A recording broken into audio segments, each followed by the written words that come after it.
Karibu tena double updates popote pale ulipo mtazamaji wangu. Mimi natumai unaendelea vizuri kabisa. Niite Mr. Double J na kama kawaida hii hapa ni ulimwengu wa siasa. Nakumbuka kuna kipindi fulani kinara wa chama cha ODM Raila Odinga Sheikh kutuambia kwamba namna ambavyo anaiendesha serikali yake William Samoei Ruto, ile bunge bwana hatuna bunge tena. And alianza na bunge kwa sababu hapo ndo alijua kabisa kila kitu kinatakiwa kupitia. After bunge akaja huku judiciary, and judiciary I think ikawa vigumu sana kwa sababu hapo judiciary there is nothing like majority and stuff. Unajua kwenye bunge alikuwa na majority, so baada ya kukuwa na majority akanunua tena, sasa akaongezea, and alipiga hesabu, alijua hata the way kulikuwa na gap ya wabunge wa Azimio na Kenya Kwanza, alijua hapa chochote kinaweza kikatokea katikati. Kuna wengine wanaweza wakatoka, kwa mfano kama sasa hivi tunaona mtu kama Wamuchomba. Kuna wengine wanaweza wakajitoka, wakatoa au wakajitoa. Unanipata? And kuna wengine ambao sasa natakiwa kujaza ili hata siku nyingine mmoja akitoka au wawili wakitoka inakuwa ni bado niko safe, and that what he did. And ukiangalia vizuri sasa kwa upande wa judiciary hakukuwa na sijui majority sio kina nani sio nini na vitu kama hivyo, so ikawa ndo hivyo kwamba kuna wengine ni kama wanamkubali akina Martha Koome, lakini kuna wengine wadogo zake kabisa na Martha Koome hawakuwa wanakubali vitu vyote hivyo ambavyo yeye alikuwa anataka vifanywe nini. In case mtu aende aseme hatujakubaliana nayo, wale waseme tu hapana, inatakiwa kwenda hivyo. Na kitu ambacho kilikuwa kinaonekana ni kwamba alitaka viende anavyotaka yeye, yani chochote ambacho kinapelekwa sio kotini, mahakamani na nini, ilitakiwa kwenda kulingana na anavyotaka. So bunge sasa hivi, this is the truth. Bunge sasa hivi, yani kama kuna mtu yuko sehemu fulani na anatarajia kuna siku tutakaa kwenye bunge tu discuss kitu na kiende kinyume na anavyotaka William Samoei Ruto, hapo tunadanganyana. Nimeona Mbadi unajua amekaa kwenye bunge muda mrefu sana. Mbadi nimemwona anapigiwa kelele na Ichung'wah, nikakumbuka Ichung'wah hata MCAs wa Kiambu County wamekuwa wakimwambia na kiburi, anajiona yuko karibu na rais, so anaweza kuzungumza chochote ambacho anataka. So anatumia hiyo nafasi yake ya kuwa majority leader kuhangaisha watu wengine, kwa sababu at the end of the day wanajua wao watapitisha chochote ambacho wanahitaji. So I think kwanza kabisa watu wanatakiwa kuiona drama iliyokuwa kule bungeni wakati John Mbadi anazungumza, and someone like Ichung'wah was heckling, and I was like, what's happening here? So watu waitazame hii video clip ndo tuendelee. Leader like myself. Thank you. The Honorable Mbadi, what is out of order? Mr. Speaker, the last time I checked, our standing orders were still relevant. And I don't know why this House is encouraging and allowing the majority leader to disparage other colleagues. You can have political differences, but you cannot purport to use the third reading of a bill to talk about your colleague and to disparage her. It is in bad taste. It is wrong. You cannot use your privilege as majority leader, Mr. Speaker. Mr. Speaker, I'm on a point of order. Now, you are majority leader and you don't even know the rules. Go ahead, Honorable Mbadi. Go ahead. Go ahead with your point of order. Mr. Speaker, if you listen to majority leader speak, she is continuously referring to the constituency of another MP. Close to discussing that member of parliament in the House. You came to parliament the other day, my friend. You can't teach me points of order. You came to parliament the other day. Whether elected, you came the other day. I've been elected 3 times. So you keep quiet when I'm speaking, you get your opportunity. Honorable Mbadi. Stop heckling. Order. If leadership of majority is heckling. Majority and majority whip. Order, members. Order. Don't the majority whip and don't the majority leader. Order. Honorable Mbadi will go on and finish your point of order so that you proceed. Mr. Speaker, we can't have... Could you proceed and finish your point of order? Mr. Speaker, and remember, Honorable Mbadi, Honorable Mbadi, The leader of majority. Honorable Mbadi, remember Yes. to address the speaker. Mr. Speaker, Address the I'm speaker. exactly Go addressing ahead. the Speaker. Mr. Speaker, the leader of majority has no authority to misuse his position. That position you have does not belong. Whether you heckle me, I'll talk. Mimi care. You can heckle me for whatever you want. You will not stop me from talking. The Honorable Mbadi, Yeah. you have 30 seconds to get your point of order. Mr. Speaker, the majority leader is out of order, discussing Gathoni Wamuchomba in this house and her constituency. She represents that constituency by right. She was voted. Order, members. It's a very small matter, and this matter shall be sorted this way. I've just confirmed from the clerks at the table that the Honorable Wamuchomba's amendments, some of them were moved as required by law, and I would request the Honorable Majority Leader to address that matter as raised by her without casting aspersions and without going personal to her. Thank you, Honorable Speaker. And if you listen to me carefully, Honorable Speaker, you hear I said I congratulated the member for Githunguri for not only opposing the bill, but also proposing amendments, some of which she dropped. It is also on record, Honorable Speaker, that many of her amendments were dropped because I have been seated here throughout.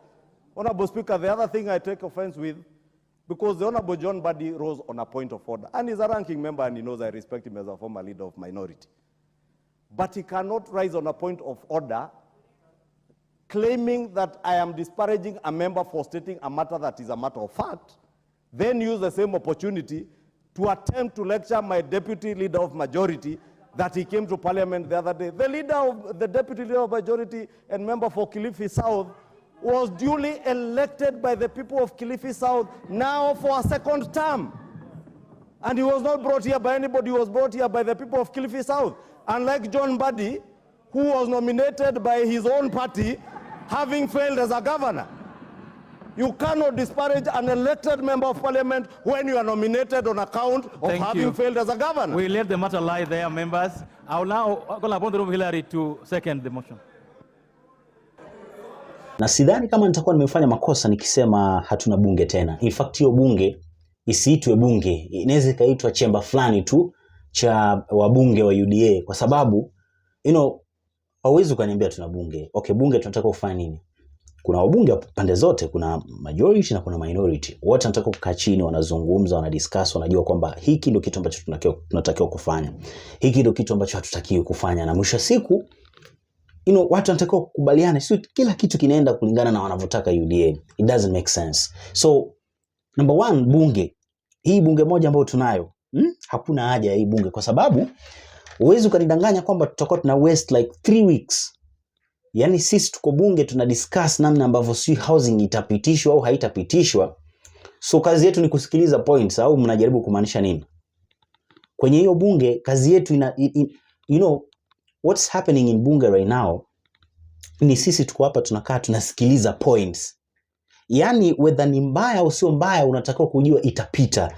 Wewe kitu ambacho unatakiwa kufanya ni uangalie hii hapo imetoka wapi.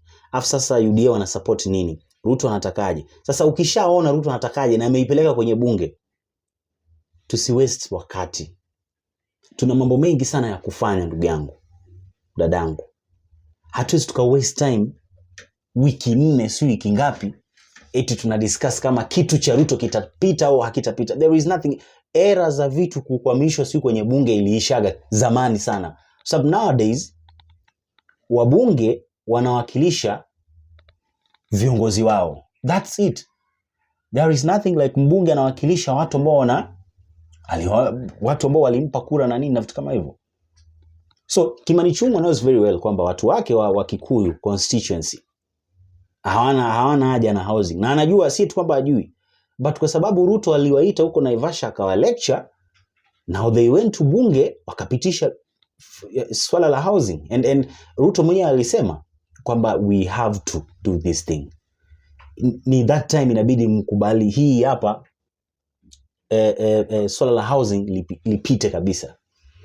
And ndio kitu ambacho kimefanyika sasa hivi. Housing imepita, yani wewe uongee usiongee utakatwa kila mwezi. Sasa wewe endelea kusema Hiyo ni kwenda imeenda hivyo. There is nothing like kama kuna mtu anasubiri eti kuna kitu kitafanya. Hiyo housing utatoa pesa upende usipende.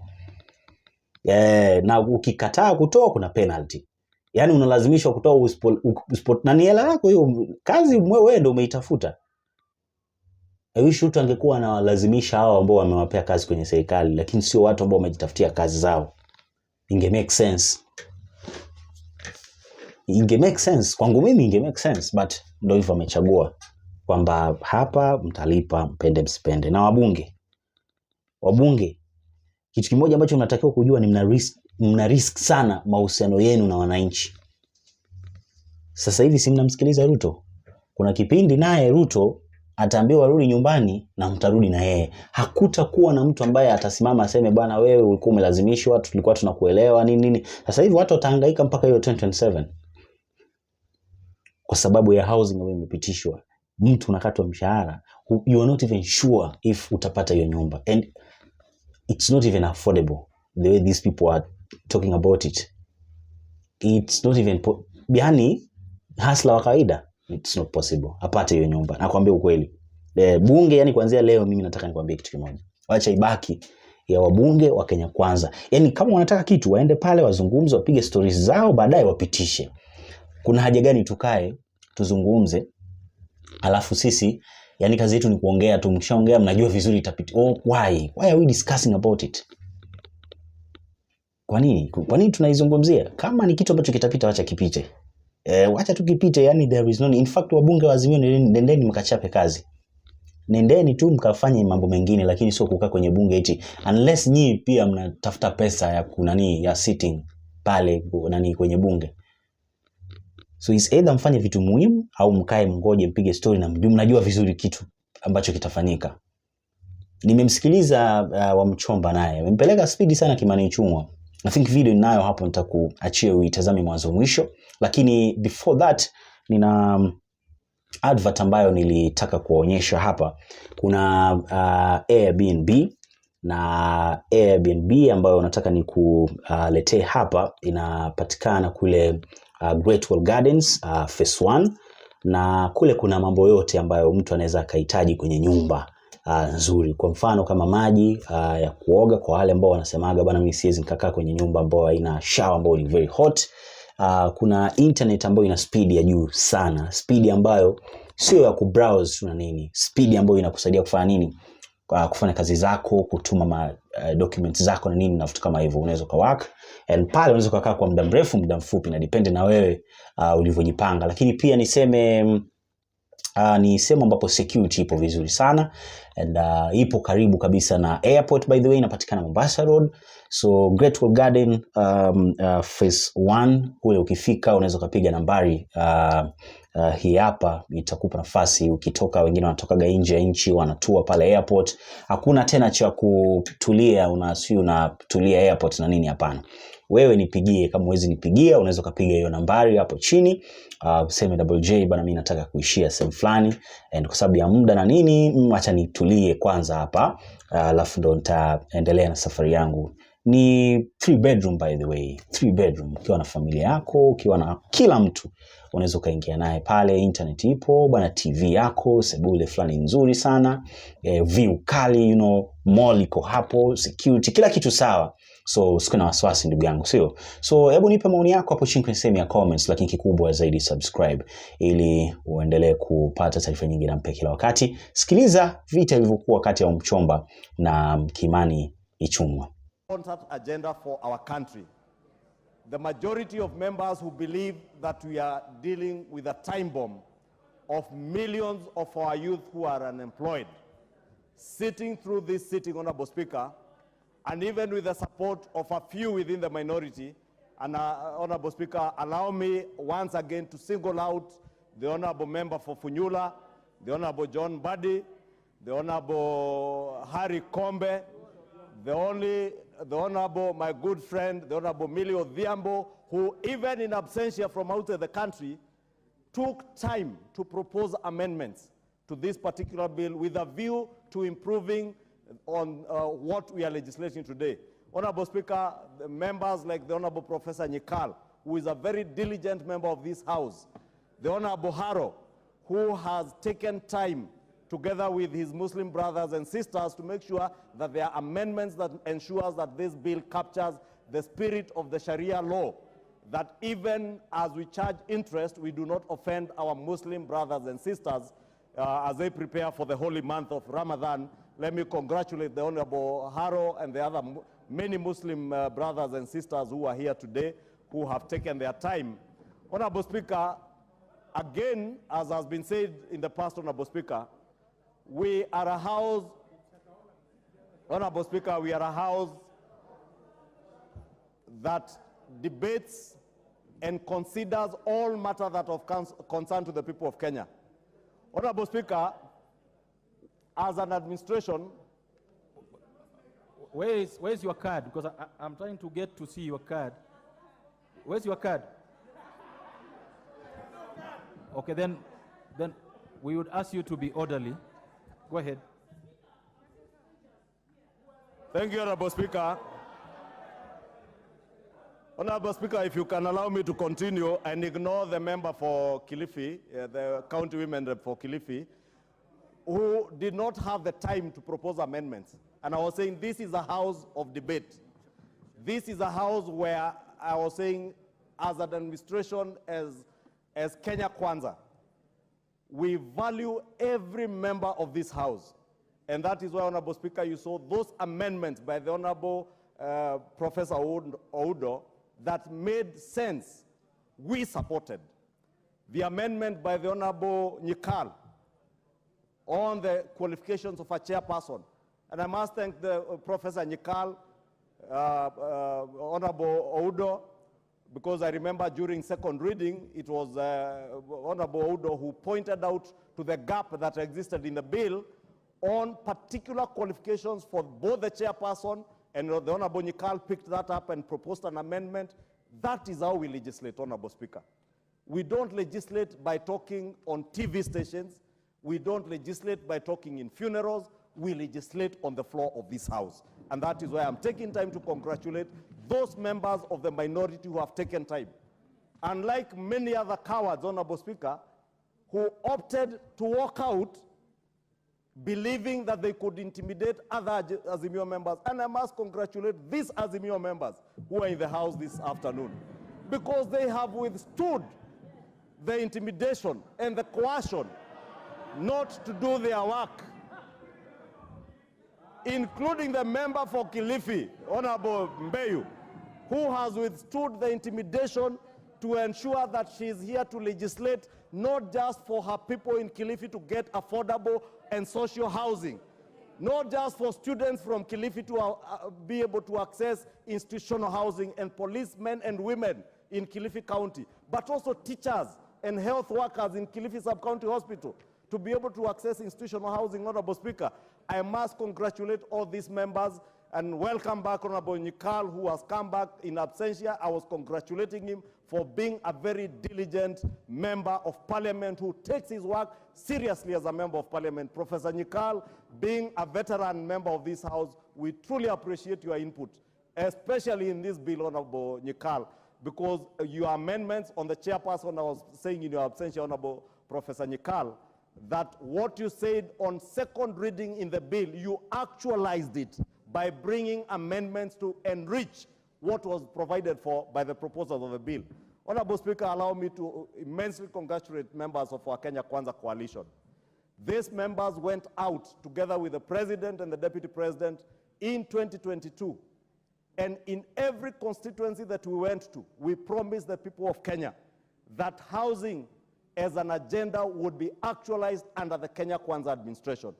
I am happy, Honorable Speaker, that we have a president who has chosen to do not what is politically expedient, not what is popular, but what is right for this country. He has chosen to do what is good for millions of our young people who have no jobs. As I said in moving this bill, Honorable Speaker, this bill is about employment creation. It is about wealth creation. It's about helping Kenyans to access affordable homes, creating new home owners, and therefore generating new wealth in our country and helping to grow our economy that was destroyed by those who are telling us today that when they look back, they feel like crying. And I have to tell them they have every reason to cry. Because if in 10 years you could only implement or build 1,900 houses, only 1,900 houses in 10 years, but you now see an administration which in less than a year is doing close to 40,000 houses and is on the verge of accomplishing the promise to do a minimum of 200,000 units per year. Honorable Speaker, I must thank all these members for their diligence, for their commitment, not just to the manifesto that they sold to the people of Kenya, but their commitment to their own constituents who have sent them to come and represent them in this house. These are the heroes of our country. These are the heroes of our country today who have the feelings of their people at heart. Honorable Speaker, we had debate some time back on the cost of living. When we spoke about implementing the Kenya Kwanza manifesto on production subsidies, others chose to don sufurias on their heads, Honorable Speaker. Today, as I said yesterday, unga is retailing at a low of 114 shillings from 260 shillings, Honorable Speaker. In the same breath, Honorable Speaker, in another 2-3 years, the people of Kenya will bear us witness and we will stand vindicated that the decisions we have made today are right for this country, they are for posterity, they will secure the future of millions of our people, Honorable Speaker, and I must thank all these members. Finally, Honorable Speaker, this bill creates an opportunity for infrastructural projects across all our counties, Honorable Speaker, without exception.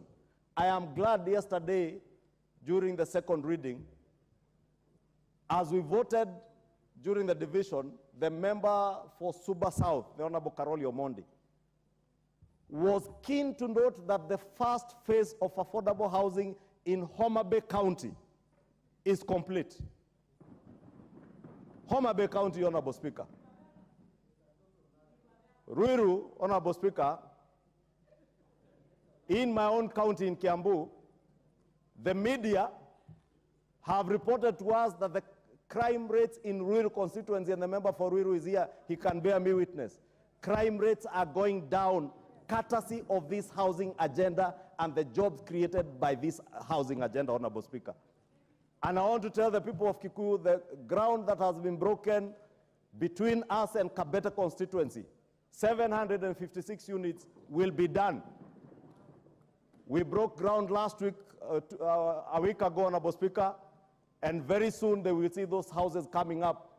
The Muguga Agri-City, Honorable Speaker, that people are speaking about, and I know there are those who, the naysayers, those who feel like crying today, were instigating people within Kiambu County to oppose this program.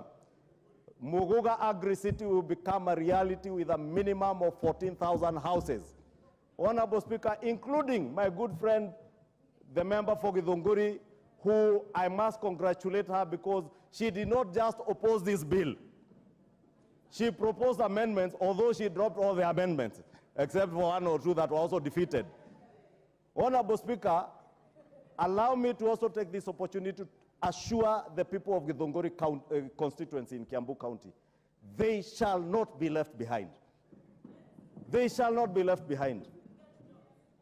And I must again thank the Honorable Kagoa Lydia, who has helped us in Githunguri constituency to identify land to build over 2,000 housing units that will also incorporate a cultural center for the Mau Mau freedom fighters who fought for our independence and for our land, Honorable Speaker. The people of Githunguri shall not and will never be left behind on account of the retrogressive politics that you may find elsewhere, Honorable Speaker. We shall carry everybody aboard, whether it is Homa Bay, whether it is Kikuyu, whether it is Karachuonyo, whether it is Turkana Central, even the people of Nandi. And I must thank the Honorable Joses for his diligence to ensure that the people of Nandi benefit. Honorable Speaker, with those very many remarks, I I wish to request the Honorable Hilary Kosgei, my member of parliament in other quarters, member for Kipkolion West, my ancestral home, to now second. Thank you. No, before you second. The Honorable Wamuchomba, 1 minute.